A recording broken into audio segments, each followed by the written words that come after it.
Bonjour, alors on se retrouve aujourd'hui pour une petite vidéo. Déjà on va commencer par vous rappeler, n'oubliez pas que l'école va réouvrir ses portes le 31 août, donc après la longue période de cours en ligne et confinement, coronavirus, on se retrouvera le 31 août à l'école ISMAC pour les cours dans la classe. Avant les cours, donc une petite révision un peu de phonétique aujourd'hui. Vous avez tous déjà entendu parler des Français qui disent « je suis » ou « je sais pas » à la place de « je suis » par exemple ou « je ne sais pas ». Donc qu'est-ce qui se passe avec le « je » en français? Pourquoi il change de prononciation de temps en temps?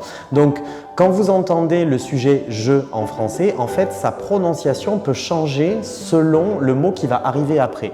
Attention, en français, vous avez ce qu'on va appeler deux types de consonnes, sourdes ou sonores. Donc les consonnes sourdes, ce sont les consonnes qui ne font pas de bruit, c'est-à-dire pour lesquelles on n'utilise pas la voix, comme par exemple ce ou f par exemple, ou t par exemple. Okay. Et vous avez les consonnes sonores pour lesquelles on utilise la voix, comme m ou alors v ou b par exemple.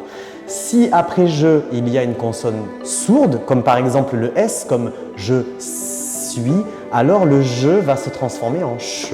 Et du coup, c'est pour ça que les Français disent souvent je suis au lieu de je suis. Okay. Si la consonne est plutôt sonore, comme v par exemple, alors le je reste je et on va dire par exemple je vais. Avec le E muet qui parfois est coupé, donc on peut transformer je vais en je vais par exemple, mais je vais est impossible.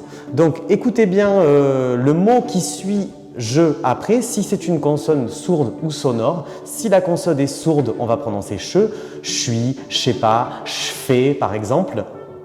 Ou si la consonne est sonore, on va garder la prononciation du son je comme je vais ou je mange par exemple.